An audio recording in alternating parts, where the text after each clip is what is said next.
ప్రియమైన మా పరలోకపు తండ్రి, పరిశుద్ధమైన దేవా, నీ కొందనాలు. కాల సమయంలో మీరు సజీలుగా ఉంచిన కొరకే స్తోత్రాలు. ఎడాల సెలయేర్లు జూలై 3వ తేదీ నాడు మా అందరితో మీరు మాట్లాడమని యేసునామమును ప్రార్థించి వేడుచున్నాము తండ్రి, ఆమేన్.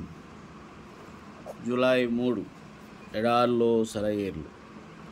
దున్నువాడు విత్తుటకు నిత్యము తన పొలము దున్నున. యెషయా గ్రంథము 28వ అధ్యాయం 24వ వచనం. వసంతకాలం అప్పుడే వచ్చింది. ఒకరోజు నేను ఒక పచ్చిక మైదానం మీదుగా వెళ్ళుచున్నాను.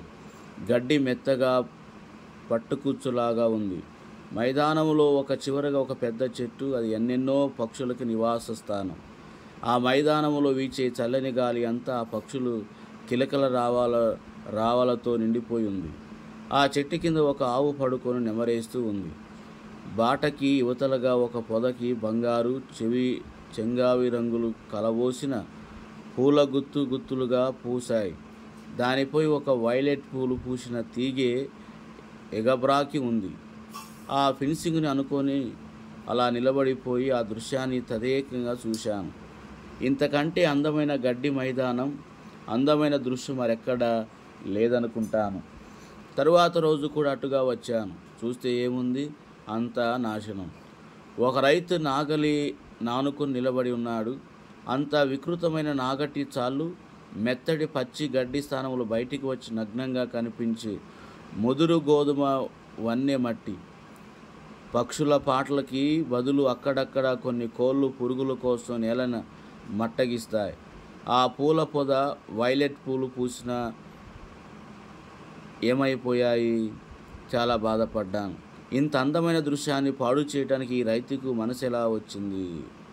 అంతలోనే ఒక అదృశ్యాస్తం నా కళ్ళు తెరిపించింది. నా మనోనేత్రాల ముందు ఒక రూపం కదలాడింది. పంట పండి కోతకు సిద్ధంగా ఉన్న గోధుమ పొలాలు, సూర్యుని బంగారు కిరణాల్లో మెరిసిపోతూ భారంగా ఊగుతున్న గోధుమ కంకులు, ఆ బంగారు కంకుల మధ్య నేల నిన్నటి కంటే వింత అందాలను సంతరించుకుంది.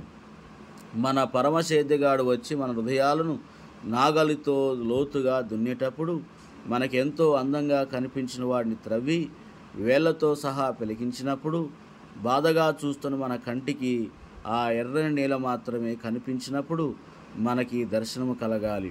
పుష్కలంగా పండి కోతకు సిద్ధంగా ఉన్న పొలాన్ని మన ఆత్మనేత్రాలతో చూడాలి. దేవుడు నా ఆత్మను దున్నుతుంటే నేనెందుకు పెనుగులాడాలి? సగం పనిచేసి వదిలిపోసే సోమరి రైతు కాదే నా దేవుడు. పంట పండించడం కోసమే ఆయన ఇది చేస్తున్నాడు.